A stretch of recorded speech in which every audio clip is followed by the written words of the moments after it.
All right, so I am Coty Craven. You might know me from Can I Play That if you have been working in game accessibility. I was at Epic Games for about 5 years also, and I am here to talk to you about my new database, the Game Content Trigger database. My talk is titled Yes, the Dog Dies, inspired by doesthedogdie.com if you're familiar with content warnings for TV and movies.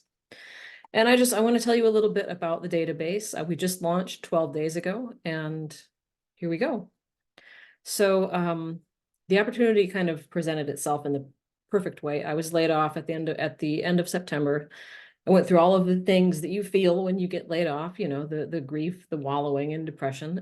And I decided to use my time in therapy to focus on dealing with issues that I had been avoiding because my therapy session has always been in the middle of the workday. So I couldn't really drill down on any traumas or anything because I knew at the end I would have to go back to work and I'd have to have my stuff together and, you know, can't really focus on those things in the middle of the workday. So I decided to use my time off, use my therapy sessions to begin EMDR and exposure therapy for a fire-related trauma. In doing that, my therapist asked me to do one thing. She asked me to avoid anything triggering related to fires. So what did I do? I went to video games, which my comfort thing is video games. My comfort game is The Witcher 3. As soon as I started it up, I got to a quest where Geralt has to save horses and a person from a burning barn, which is my trigger. So I did the one thing that my therapist asked me not to do. And I realized that there really isn't any way for players to really know what they're getting into, especially if they're going through a therapeutic process for dealing with trauma. If they have a fresh trauma, there's no way to know what you're getting into beyond that really high level description that is provided by studios. So I assembled a team, started November 1st, and we got everything spun up really quickly. We made everything accessible and we launched the database on December 1st, 12 days ago. We had a collection of 30 popular games and we are now up to about 50 games in the database.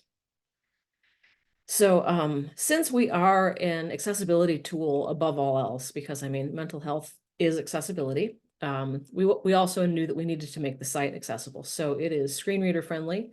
There's no cognitive barrier to entry. We have a simple design. The site defaults to dark mode most of the time, unless you open from Twitter.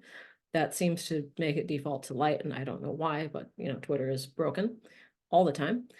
We have intuitive search. So say, for example, you have trypophobia, but you don't know what it's called. That is the fear of patterns of small holes.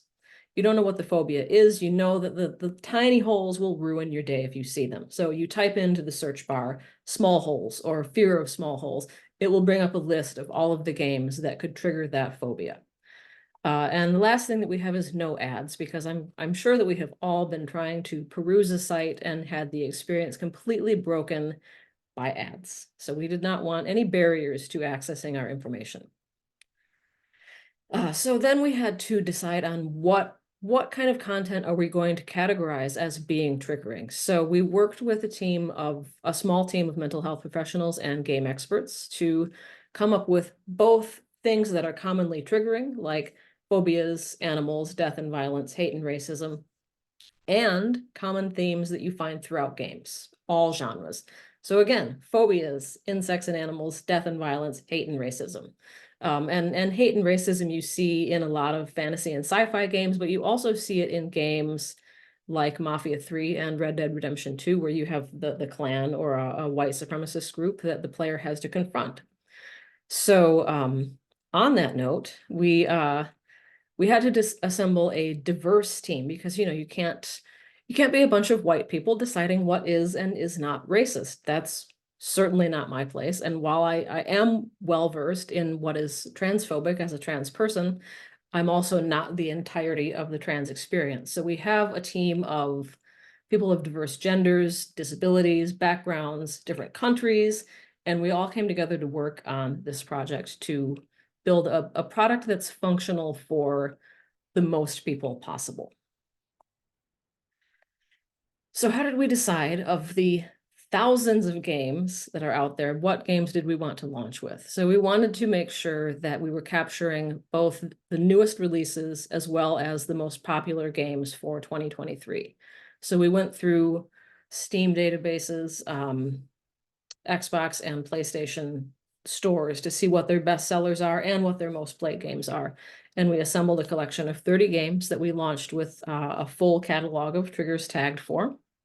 And here are just some of them. We have Cyberpunk, which is one of our most searched for games. Alan Wake 2, Diablo, which can be very, very triggering. Some of those quests are fascinating. And then super popular games like Legend of Zelda Breath of the Wild. So we've been trying to work with developers. We've had Rebellion has submitted quite a few of their games. We've had indie developers submit their games, but we've had some hesitation from developers and studios because a lot of people are worried that, okay, if we admit to having this content in our game, it's going to make us look bad.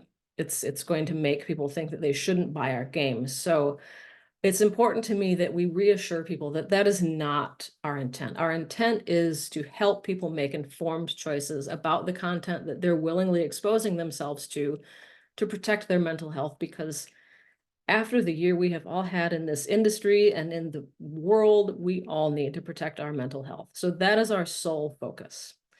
We are sharing this information just for that. And on the developer end, sharing this information is really a lot like sharing accessibility information pre-launch. So people want to know if they're going to be able to play your games from a disability standpoint. People also want to know if they're going to be able to play your game from a mental health standpoint. So sharing this information, either through our database or through your own means, will help build trust among players.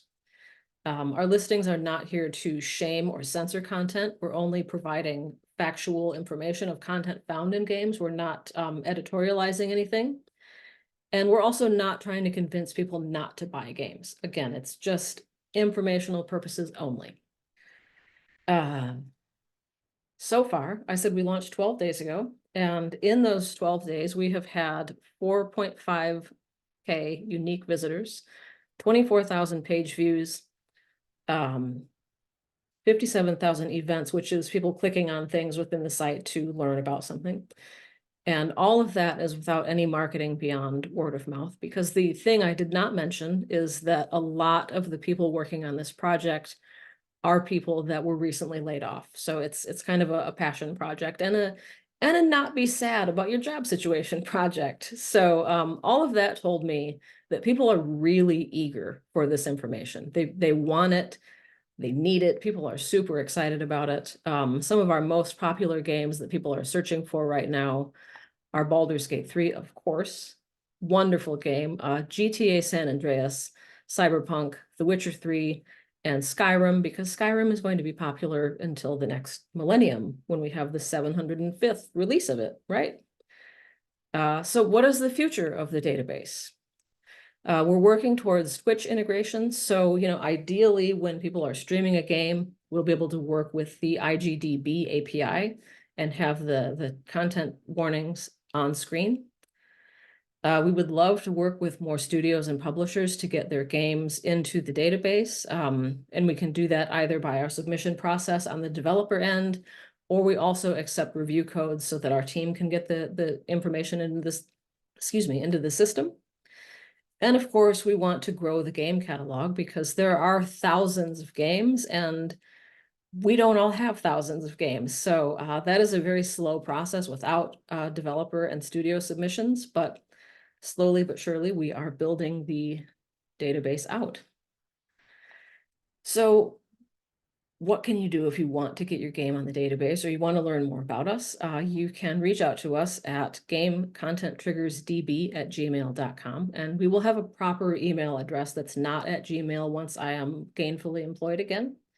And doing that, you can learn how to submit your games. If you send an email to that address, I will reply with links to the submission forms, or you can send us a review copy and we will get the game added for you. And lastly, you can find us at gamecontenttriggers.com or GameTriggersDB on Twitter. And that's all I have for you. Thank you so much, Coty. That was very interesting, and it's so wonderful that you took the time to do that on your own time at such a difficult moment for you. So I always find it amazing in this community how many people like do these things on their own time and dime. We do have a question from Damien asking, is there a way we can get involved besides spreading the word and reposting? So maybe Yeah. help building the database, I'm guessing. Yeah, absolutely. We have a Discord channel that we have a small working group of people that are working to build out the content of the site.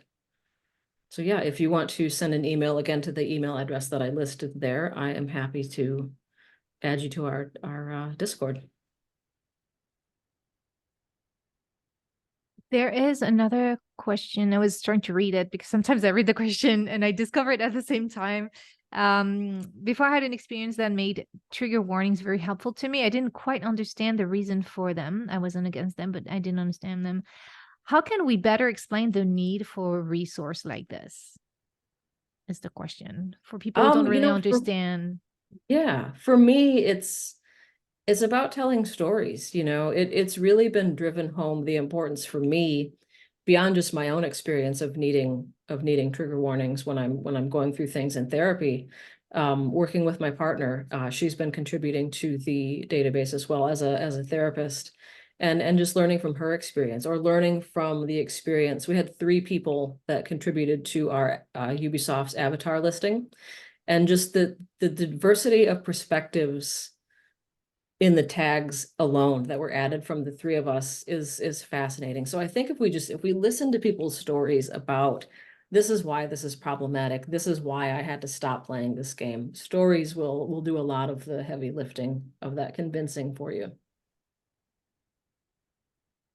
Yeah, I do know a lot of people who don't understand why trigger warnings are here. If you don't care about trigger warnings, then they're not for you. Just move on. Do we have, I don't see, oh, wait, boom. Now I see questions. As a small indie dev, do you recommend sending you a draft list of the triggers included with the key to review the game? So you can do that either way. You can send us a key to review the game, or you can fill it out yourself if you're aware of the content. We have a pretty expansive submission process, so you're not likely to miss anything that's in the game if you use the form. Okay, so we have another question. Database is awesome. Really applaud the work being done. Not only have some products put in filters for fear of spiders, fear of deep of water, but also fictional suicide. Developers are waking up to this work. You are doing valuable research with this website. Now the question, what are your feelings on the severity of potential trigger on VR versus traditional console game? I think I had my first really bad experience playing VR. It was years ago. I was playing Resident Evil 7, and I was holding the controller, had the headset on, and right in that opening scene where the cockroach crawls out of the pot, the controller vibrated, and like my whole world is this game. I threw the controller across the room. So I haven't really had an experience that immersive in traditional console games, but the storylines in console games tend to be more impactful, or you become more drawn to the characters and you start to relate to them more in a console game that's 100 hours long versus a VR campaign. So I think they're 2 very different causes of triggers, but I think they can both be as severe. Yeah, definitely. VR is specifically intense, I would say. Thank you so much again, Coty, for being with us. Again, if you have some questions, ask them in the Q&A. Make sure you say to Coty because after a while, we don't necessarily know who the question was for. And then if Coty has time, he can get to answer directly in the chat. Thank you again. Yeah, thank you. Yeah, and thank you so much for the database. Very useful.